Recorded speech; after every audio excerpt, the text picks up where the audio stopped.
Welcome to the 5-Minute Murder podcast from 5minutemurder.com, where every week we take a look at a murder, a murderer, a serial killer, or an assassination in about 5 minutes. Episode 1. The Murder of Elizabeth Short.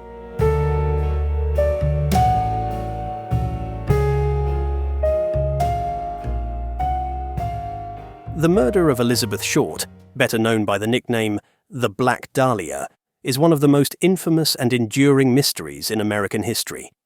The gruesome nature of the crime, combined with the media frenzy it sparked, has kept it in the public imagination for decades. The story of Elizabeth Short is not just a tale of a young woman's tragic end, but also a reflection of the darker side of post-war America, a period marked by rapid social change, the glamour of Hollywood, and the often perilous dreams of those seeking fame and fortune. Elizabeth Short was born on the 29th of July, 1924, in Hyde Park, Massachusetts. The third of 5 daughters, her early life was marked by hardship. When Elizabeth was just 6 years old, her father abandoned the family, leading to financial difficulties and a fractured home life. This early trauma perhaps influenced her later decisions, including her move to Los Angeles in pursuit of a better life. Like many young women of the time, Elizabeth was drawn to the allure of Hollywood, where she dreamed of becoming a movie star. However, the reality of her life in Los Angeles was far from the glamour she had envisioned. Short lived a transient lifestyle, moving between boarding houses, hotels, and friends' homes, often struggling to make ends meet. She worked various jobs, including waitressing, but her ambitions of stardom remained unfulfilled. Despite her struggles, Elizabeth was known for her striking appearance, with her dark hair and pale skin giving her an almost ethereal quality. This contrast earned her the nickname the Black Dahlia, reportedly a reference to the 1946 film noir The Blue Dahlia, which played on the dark and mysterious image she projected. On the 15th of January 1947, Elizabeth Short's body was discovered in a vacant lot in Leimert Park, Los Angeles. The scene was horrifying.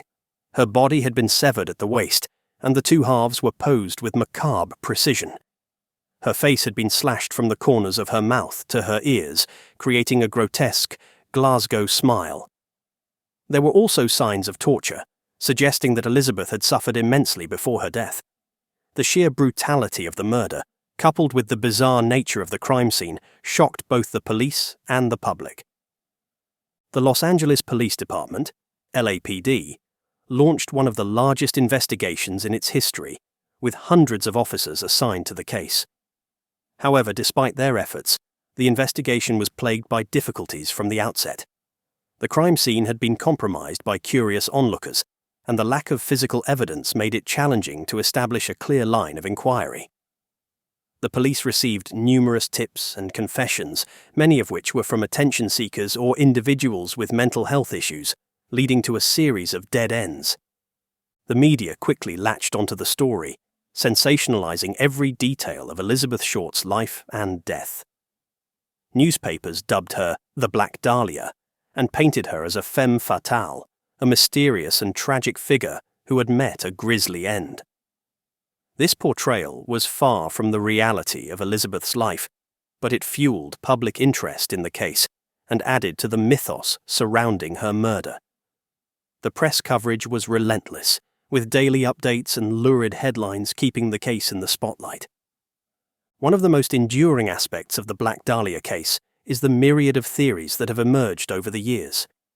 The list of suspects is long, ranging from local petty criminals to prominent Hollywood figures. One of the most widely discussed suspects is George Hodel, a wealthy and influential doctor who was linked to several unsolved murders in Los Angeles. Hodel's son, Steve Hodel, a former LAPD detective, has written extensively about his belief that his father was the Black Dahlia killer. While the evidence is circumstantial, Hodel's theory has gained considerable attention. Another theory suggests that Elizabeth Short was killed by someone she knew, possibly in a fit of rage or jealousy. Given her transient lifestyle and the number of people she associated with, it is plausible that she crossed paths with someone capable of such violence. However, without concrete evidence, these theories remain speculative. The Black Dahlia case has also inspired numerous books, films, and television programs, each offering different interpretations of the crime and its aftermath.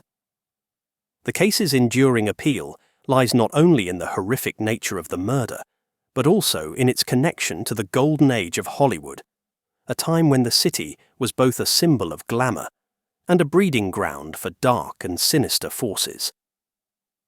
Despite the passage of time, the murder of Elizabeth Short remains unsolved, and it is unlikely that the case will ever be definitively closed. The lack of evidence, combined with the many years that have passed, means that the truth about what happened to Elizabeth Short may never be known.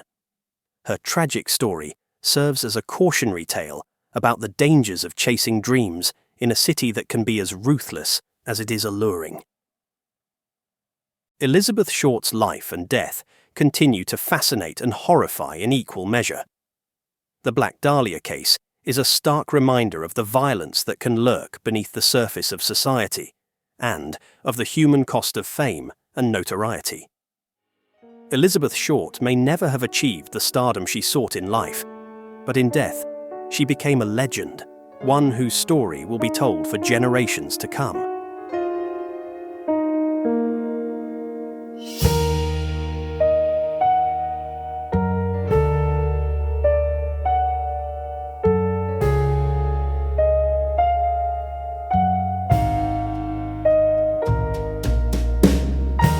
I hope you enjoyed that episode of the 5-Minute Murder podcast from 5minutemurder.com.